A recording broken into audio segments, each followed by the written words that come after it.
Ndampeza Yesu lelo, wondilibenso mantha. Ezakale zonse zapita, atelo Yesu.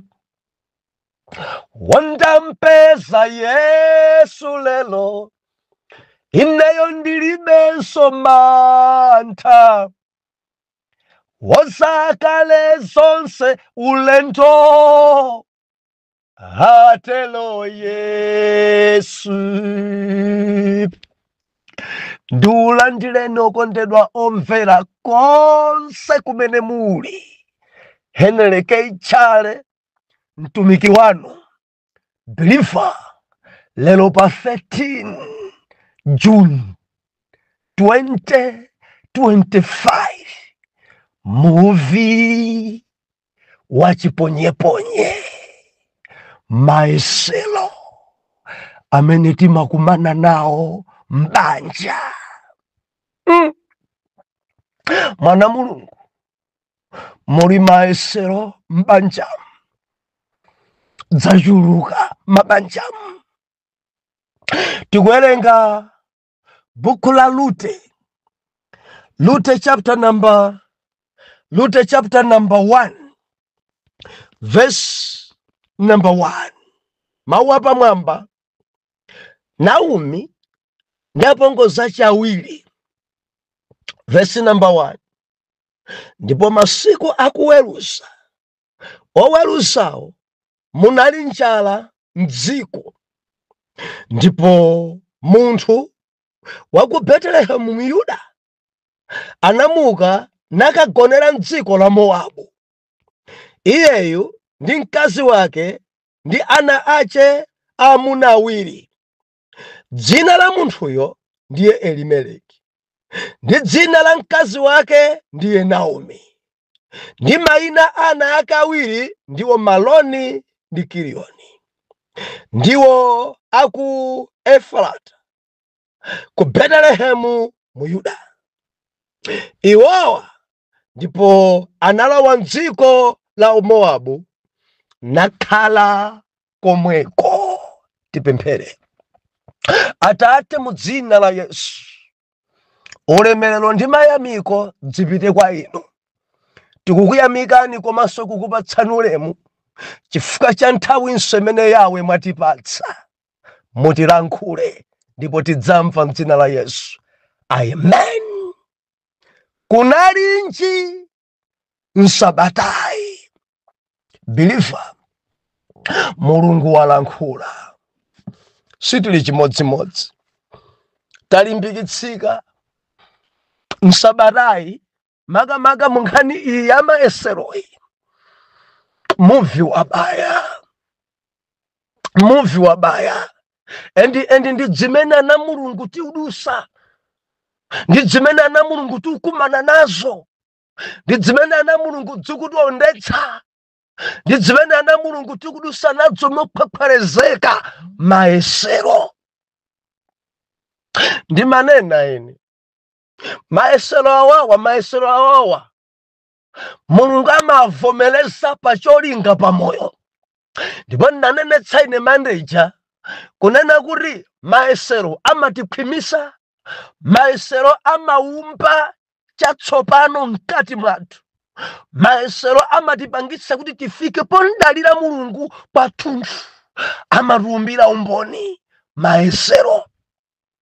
Ndiye manje tidaona maesero amene Joseph adakumana nawo. Gawo loyamba chifukwa chakuti bambo ake ankankonda kwambiri, abale ache sadankonde.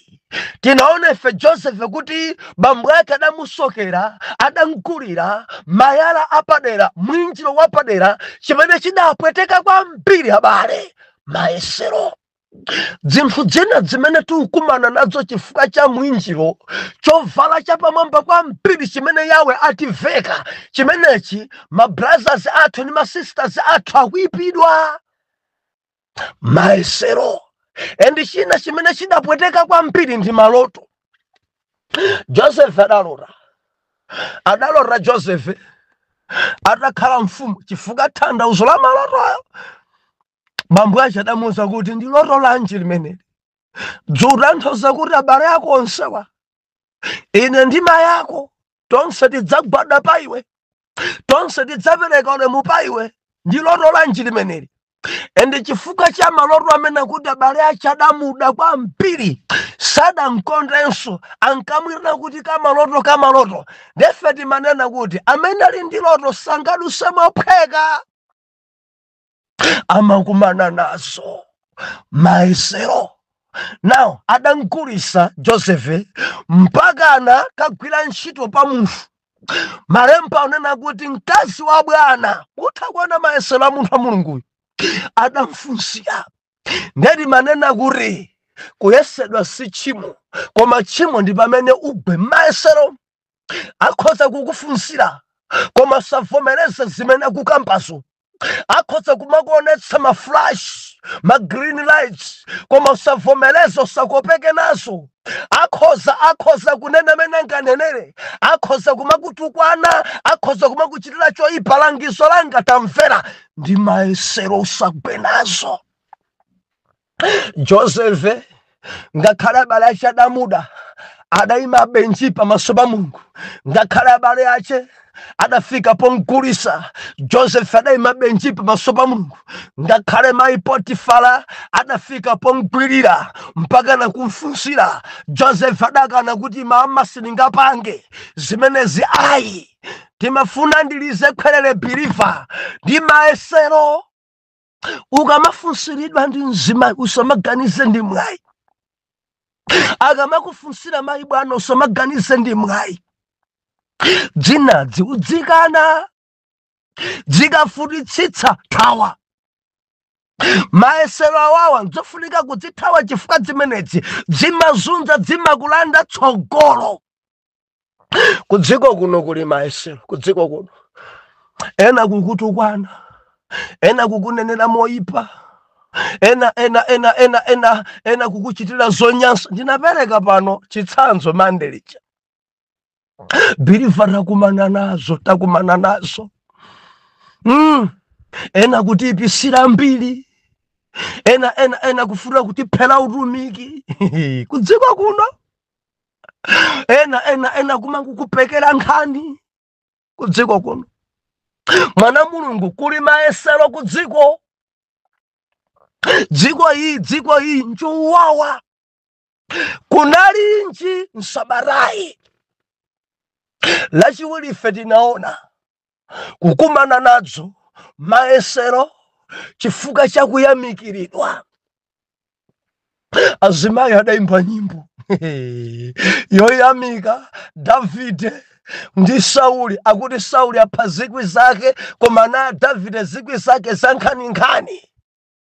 Dzidamvuta Sauli angawerengere kwa mwanayi kuti zikwi zankhani paina ndiwerengera pang'ono chimperewera ndi chani, ameneyi adzakhala mfumu, ameneyi adzandilanda udindo. Mwati ena amene mukukumana nazo Sauli akuopa kuti mumulanda udindo. Ndikunena ndi wina ndiwe Davidi. Mulungu adakudzodza kale koma Sauli sakumvetsetsayi. Endi Sauli akuvutika kwambiri ndi nyimbo zimene anthu ena athirirana mang'ombe, zimene meaning yake si zimenezo koma zenizenizo zidachitika kale iye sakudziwayi. Nyangati amene mukukumana nazo Sauli ali ndi mkondo manja, Sauli ali ndi chipolopolo. Nyangati amene mukukumana nazo mipingo maministry Sauli ali ndi chinkondo. Sauli afuna kupha, Sauli afuna kuombera, Sauli afuna kuononga, makamaka poopa kuti adzandilanda udindo. Haleluya. Tamvera mwana Mulungu, ndi mayesero amenewo ndi mayesero. David adadusa menemo, and David adapambana chifuka Jehova adalisaidi yake. Ndifuna ndikulimbikitse mtumiki nzangu kudusa maisero amenewa. Dziko siku kuonera kukondwa, minister yako siku kuonera kukondwa. Apa tsogolo pako ali ndi nthungo, ali ndi dzobaya, akukuponyera, afuna kugende. Ndimati ndikulimbikitse imabenji pamaso pa Jehova chifuka nthungo zawo zonse. Dzipolopolo dzadziponya, miyala adzigenda, koma sakugenda chifuka dzanja la Yehova ikutetezera chifuka pa iwe pali mbewu ya chifumu. Ndikulimbikitsa wina wake amene nyengo zake sakuzimvetsetsa, maesero akulu kwambiri pamoyo, maesero oyipa pena kudusamo. Ndifuna ndikulimbikitse Mulungu amene adakulenga akutetezera chifuka zaiwe adalemba kale. Kadziko ikufuna, kadziko sikufuna, koma kuti ufike pa nkaka sukudusa mopheka ukumana nazo, endi Mulungu azimvomereza kuti dzikuumbire umboni. Ukadzafika pa nkakapo ena dzalimbikitsike ndi umboni wako. Sitimadusa mopheka, sitimadusa mawedewede. Ana Mulungu timakumana nazo, ana Mulungu pa dziko pano timadusa makwapherezeka, koma tiyamika Mbuye adachilonjeza kuti sadzatisiya, adzatimenyera nkhondo ife tili chete. Haleluya. Chilichonse chimene Sauli adayesa kuti athane ndi David sadapambane, and sadapambane. Mulungu adapambana pa David. Haleluya. And lachitatu tidaona ife maesero kusekedwa suda lakwe chilichonse kumakumangu kuseka. Ana 42 kuseka mtumiki. Wadazi uyo wadazi uyo, icho chintalacho, icho chikwera phiricho, icho ndeti nanena ife lachitatu lija tinanena. Idzidzi dzimadzusa dzimbalangondo, endi chimbalangondo chikadzuka chimakudyera zinthu zako. Ana 42 adadyedwa, ana 42 adapwetedzedwa maka chifuka cha chipongwe, maesero ongoseka. Biliva ni mafuna ndikuchenjeze mwana Mulungu, tamvetsera udzisamala kwambiri ndi mwano pa anthu odzozedwa, chifuka Mulungu amayilowerera. Chipongwe lekani pa dzitumiki, lekani kukula mtima ndi kudelera pa dzitumiki, lekani kumapekera nkhani zoyipa adzitumiki. Pewani zimenezi chifuka zimenezi sizikutherani bwino. Zimbalangondo dzatsikaze Mulungu akadzidzusa zedi zidzaononga tsogolo lanu, zidzakudyerani ufa wanu, zidzakuonongerani ana anu. Ena ana anu onse adyedwa dziana dza moyo, koma dziana zodyedwa, dziana zombwambwanira nako, dziana zopanda khalidwe, dziana zimene kusukulu sidzikukhoza, dziana zimene nyabwa dzinjara. Why? Mwano pa atumiki Jehova amakulanga, amakubabada ndi masakala. Chenjezo langa njonena kuti tangopangani support ana Mulunguwa osamali mpana nawo chifuka dzimbalangondo dzadzikazi zidzadzuka kuononga tsogolo. Dzifunse pa moyo wako, sudachitire mwano neneri. Ena mwako mudisa zitumika mpiri ko basi mwano muchiguruguru. Amenoja mbashabe, amenoja ndi chitsiru cha munthu, amenoja ngobowa achoke, amenoja achoke. Mudathandizira kuchitira choyipa wodzozedwa, endi zotsatira zake Mulungu sakulanga chiguruguru, Mulungu amalanga one by one. Aliyense nchikwapu chake according ndi mene adanyozera, aliyense kumva kupweteka eka ukumana nazo, aliyense anaka kudyedwa. Ena zikudyedwa ndi ndalama zawo, ena zikudyedwa ndi thanzi lawo, ena zadyedwa ndi zoweta zawo, ena minda yawo osabala, ena yadyedwa ndi ntchito yawo, ena adyedwa ndi mamuna wawo. Mamuna dali wabwinobwino, pano chimamuna chabwera chibandubandu. Mwano pa Elisa kuseka mtumiki wa Mulungu opanda chifuka. zisadaonongeke bwanji ukapepesi kunalinji nsabatayi. Endi dzuloli timaona ife lachinayi mayesero kukonzeredwa chiwembu timuphemene edi mpakana kuchinga pa chipata pa Komoro ali mumpanda muno timona bwino amene mpakana anthu dzibwanje mmanja amene tithana naye amene Paulo tithana naye amene sangatipusise tachoka kucha kuti tikapha Khristu akubala kuno akulalikira kuti Yesu amba kuphunzitsa anthu kuti akhulupirire Yesu atipusisa ena mwa asilikali endi Mulungu dzonona kuti azunzika nzunziyo wazunza anthu aja anthu amba kunzunza mayesero. Paulo adantsara asilikali anzache kuti amuphe mayesero, adankonzera chiwambu nakhala ena pa chipata ni mifuti kuti amene mukangumuona tangu womberani aferetu tisadzamuonenso mayesero. Bilifa kudziko kuno kuli mayesero ndi akuti zidadziwika ndi Paulo kuti anthu antchera nsampha adadzitulukira mwa Mzimu Woyera, adadziwa ophunzira ake kuti kudziko kuno kuli mayesero, kudziko kuno kuli chopweteka. Chimene adachita na Mulungu adati no, tisalole kuti mtumiki wathu achitidwe chipongwe, tiyeni titenge gawo. Adarenga mtanga, adarenga dengu ndi kumtenga mtumiki kumweka mudengumo, onsaja nkumagwirizana tiyeni tinsenze 1 2 3 adanyamula gulu idanyamula mtumiki mpaka na palinga pamwamba palinga mpaka na kuntsitsira kumbesera mbaliyo ali muntanga osavula zidarengera oyera mtima. Ndati manena dzulo muli ndi udindo osenza Paulo wanu chifukwa ali mayesero adzitumika makumana nawo mayesero. Biliva ndikulangize, senza Paulo wako chifukwa akunamizira anthu za mutu. Nsenze Paulo wako chipada sangapange koma dzana za Skefa zimadzuka ndi pada.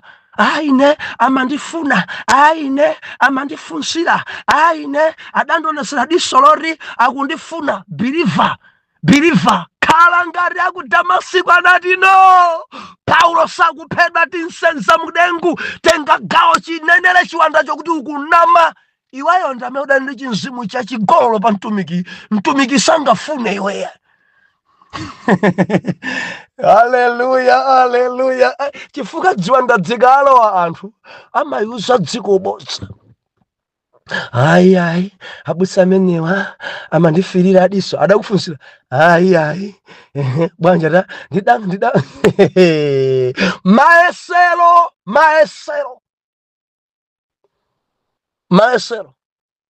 mwana mizira aerisa mbiri mwana mizira maintasesa anzanu kunena sabi mwana mizira ana Mulungu mwana mizira amayi achigwirisana mwana mizira nzanu opemphera nawo za mutu basi. Tamverani akayilowelera Mulungu nkhani ikuvutani. Ndi amika anati no, tiyeni tinsenze timwike mudengu timpulumutse. Endi dzoti nauzana chochita peza gawo mmene ungathe kumwikira mdengu wodzozedwa wako kuti wina sampweteke.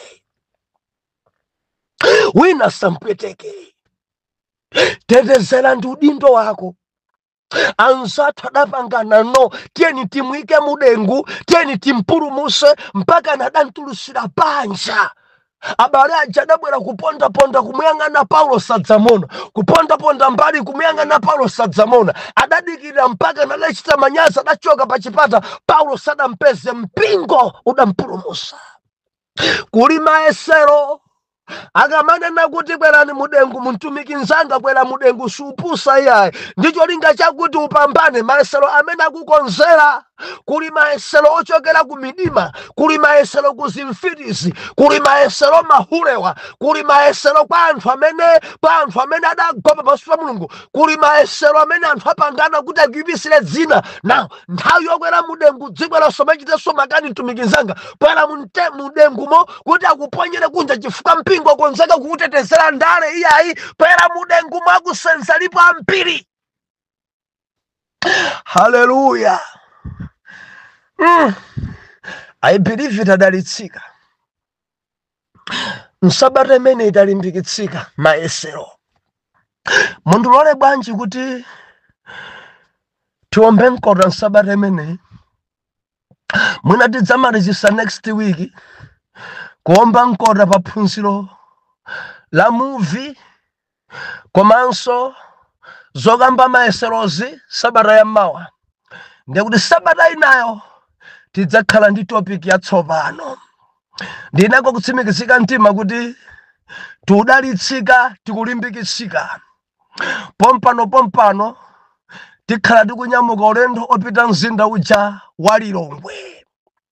Get ready mu Lilongwe.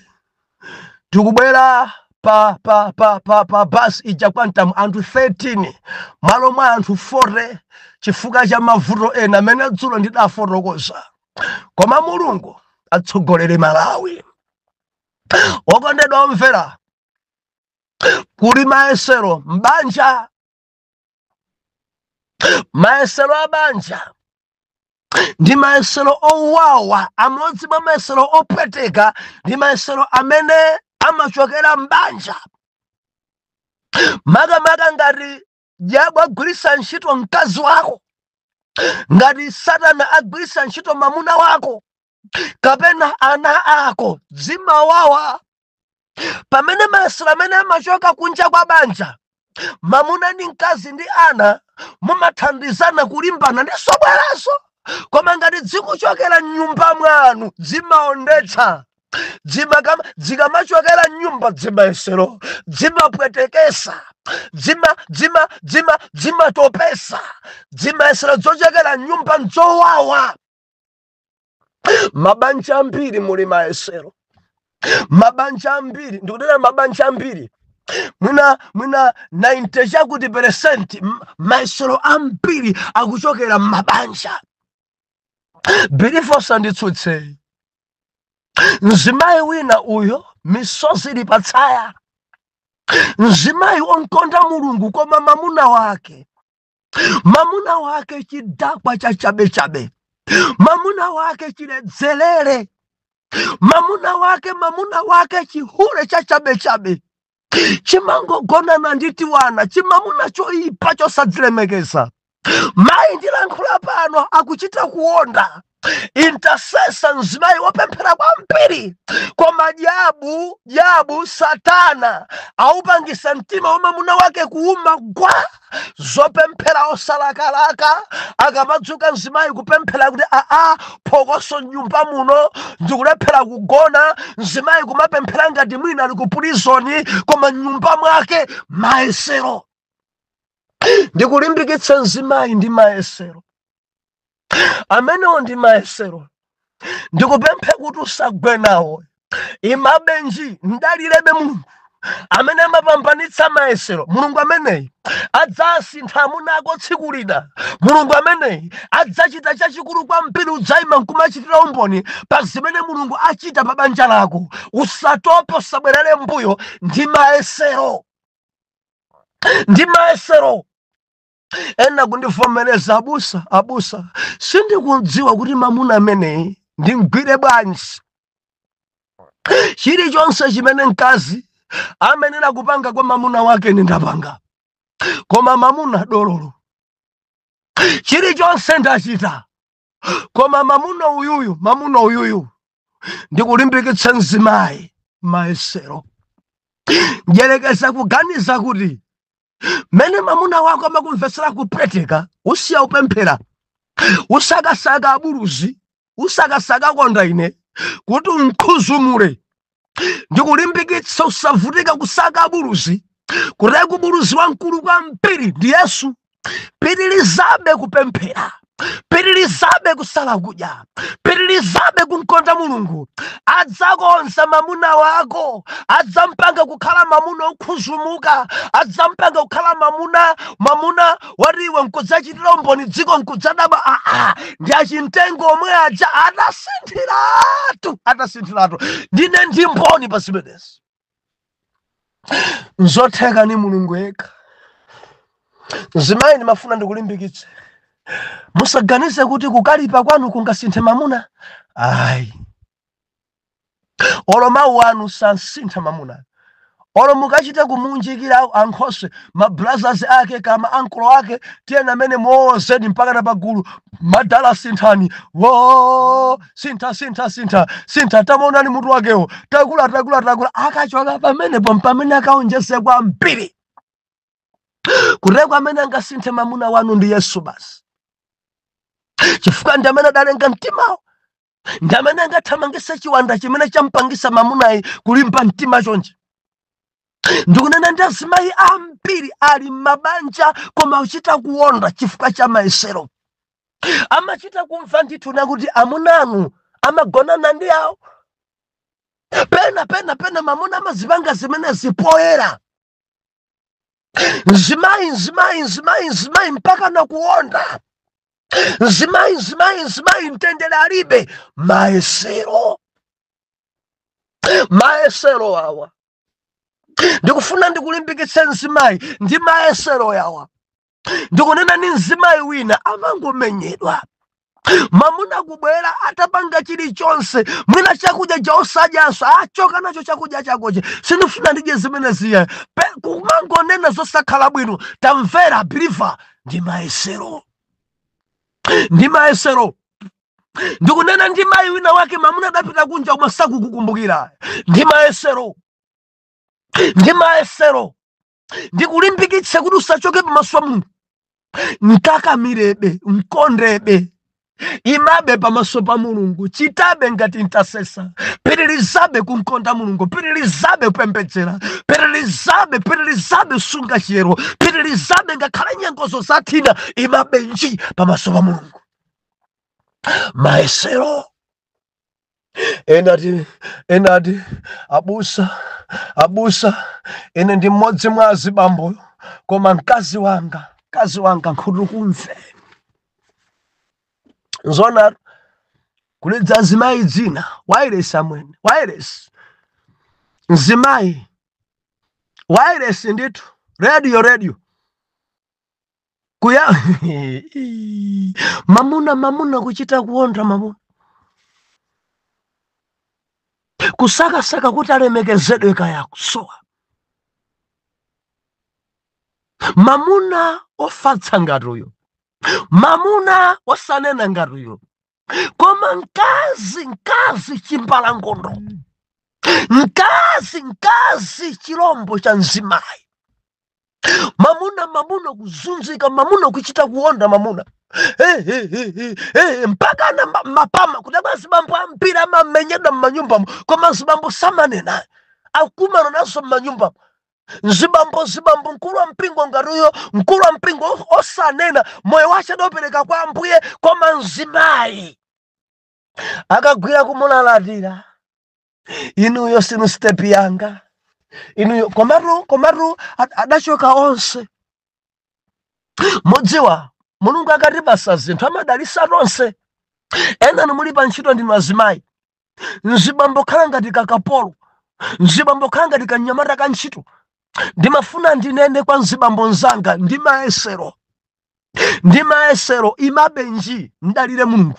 Ndi mayesero kuteku mwaka zako mangolo wa chiwanda kuti chikusause chikudyere nthawi ya pemphero. Ndi mayesero ndipo imabe nji pamaso pa Mulungu. Ndi mayesero. Nzimayi wina mamuna adanthawa. Pano mamuna ali kuchibwenzi. Ndifuna ndikulimbikitse ndi mayesero. Achimwalaja ndi ako.